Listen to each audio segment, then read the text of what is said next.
Kayak dipanggil calik heula.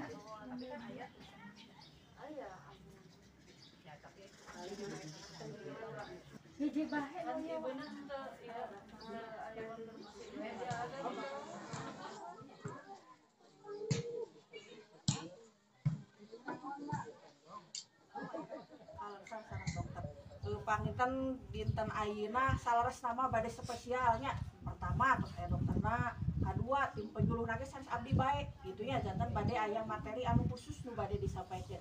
Manawi karena emang nembe sakedik nu dongkapna panginten jantan tugasna buku sareng ibu kader kanggo menyampaikan di ke masyarakat anu bade disampaikan materi dinten ayeuna, karena peryogi pisan sangat nujuhin gitulah panyawat ieu teh jantan ke bade dijelaskeun ku petugasna tentang naon wae nu bade ayeuna istilahna dihadapi ku urang gitu nya, musim pancaroba ya teh nya, kadang-kadang hujan kadang-kadang panas gitu teh jantan kedah waspada kanggo penjagaan antibodi. Manawi pami abdi mah kegiatan nu sapatos biasa ieu mah bilih hilap deui ngemutan karena urang mah 7 sasih sakali.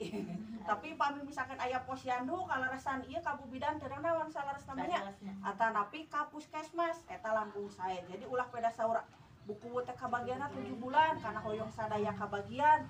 Jadi ngantosan we nya tos lieur tos naon teu marangkat gitu. Padahal wios teu naon pami nuju posyandu bade ngiringan langkung sae, bade ka puskesmas langkung sae. Pamintan eta-eta bidikan di abdi dicekap besak ieu, mudah-mudahan di rumah urang ieu aya manfaatna katunuh wabillahi hidayah.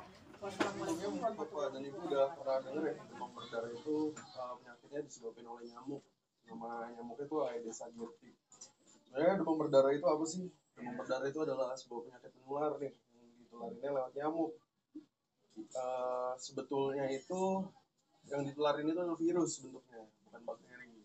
Jadi sebenarnya penyakit ini tuh bisa sembuh dengan sendirinya, tapi biasanya karena dari reaksi infeksinya itu yang bikin berat.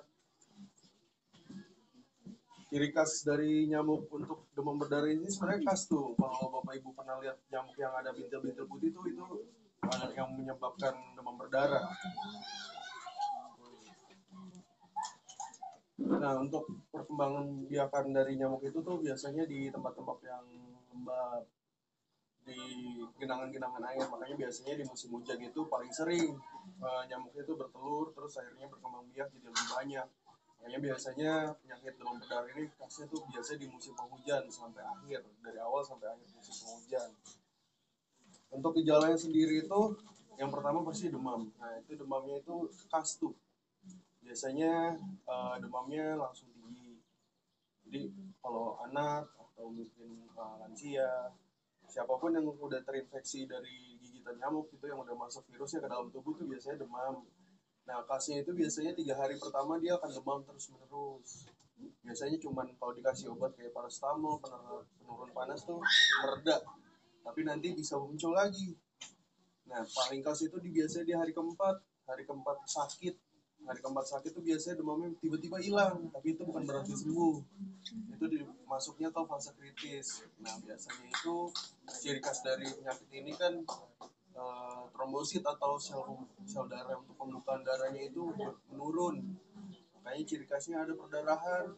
Apa sih? Ya, bisa. Gusi berdarah kalau habis sikat gigi bisa. Atau mungkin muncul tuh rom-rom bintik-bintik merah tuh di kulit. Kayak gitu. Nah, cuma di hari keempat ini nih biasanya fase-fase kritis terutama pada pasien-pasien yang sudah usia lanjut dan anak-anak. Karena biasanya dianggapnya udah sembuh, padahal sebenarnya itu masih dalam perjalanan penyakit. Nah, pencegahannya gimana sih? Mungkin pernah dengar ada yang namanya 3M, tapi sekarang ada plusnya gitu.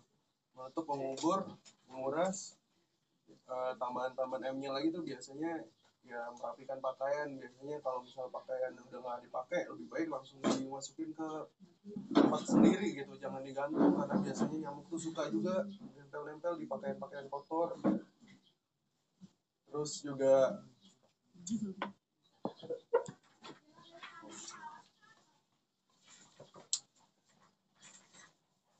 terkait DBD mau pengayap Pak Dokter.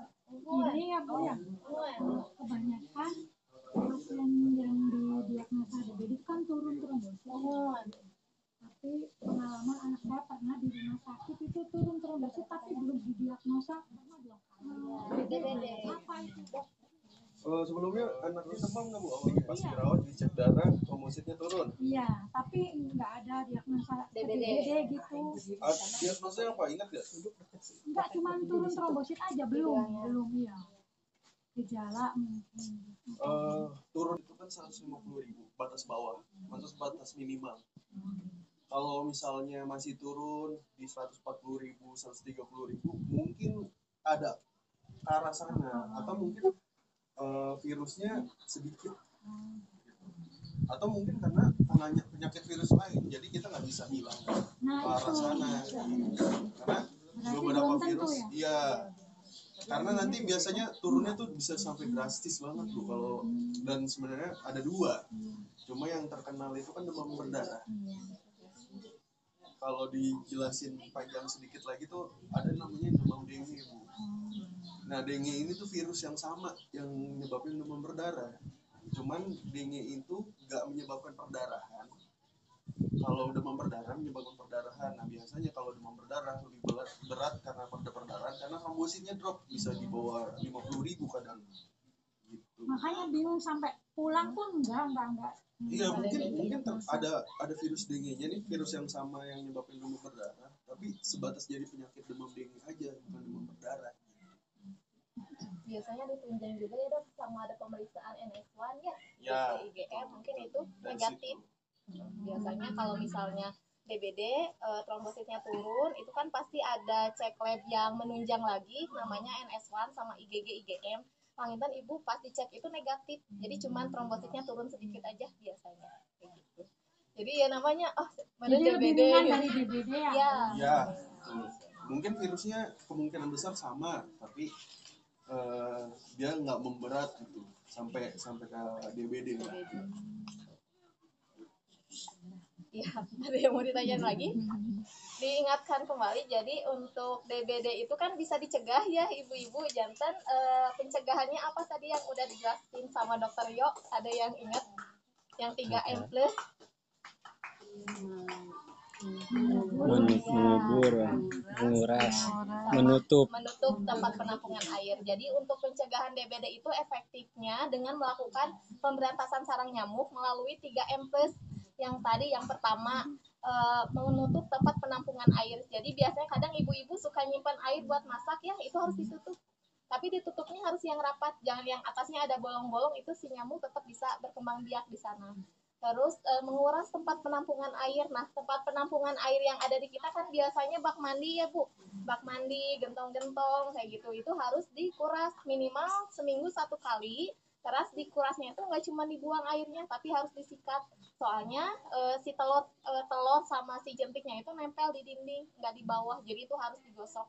Sama yang M terakhir itu tuh memanfaatkan kembali atau mengubur barang bekas. Jadi kalau ada barang bekas bisa dikubur atau dimanfaatkan kembali, bisa dijual atau dipakai apa itu bisa. Terus untuk plusnya biasanya kadang ada yang bak mandi itu susah buat dikuras karena terlalu besar atau airnya yang selalu ngalir ya. Karena kan di Majama kebanyakan kadang airnya tuh yang ngalir terus kan Bu.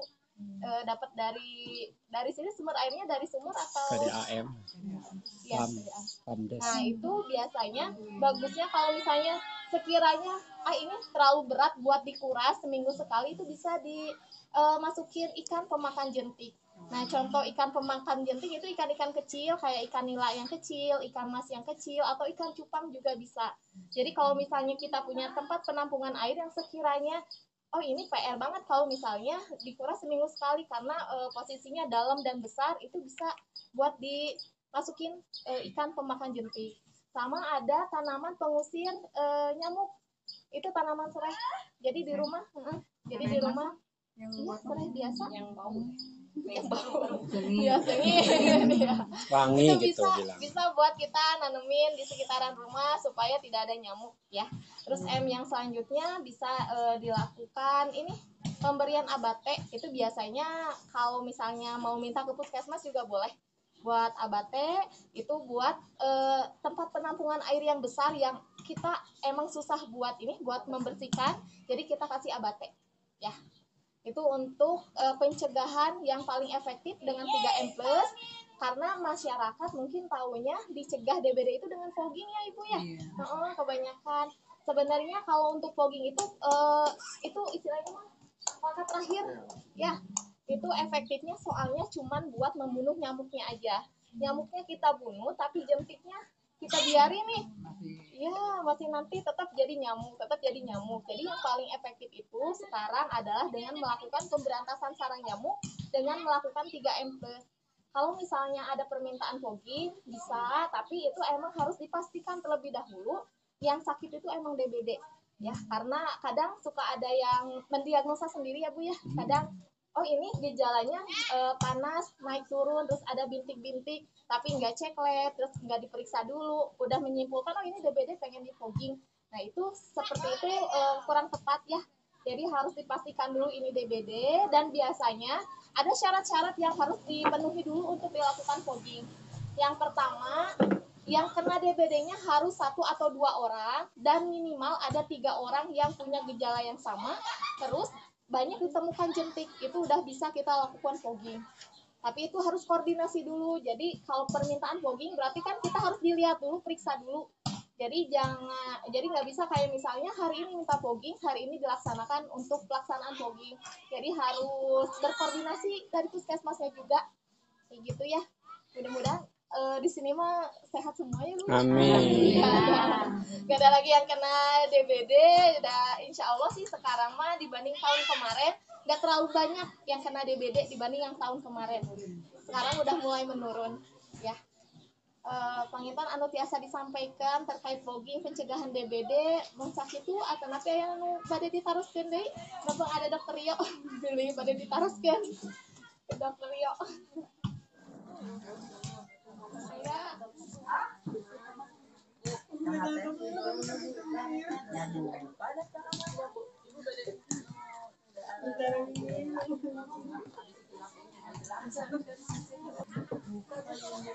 Tadi yang Ayuna.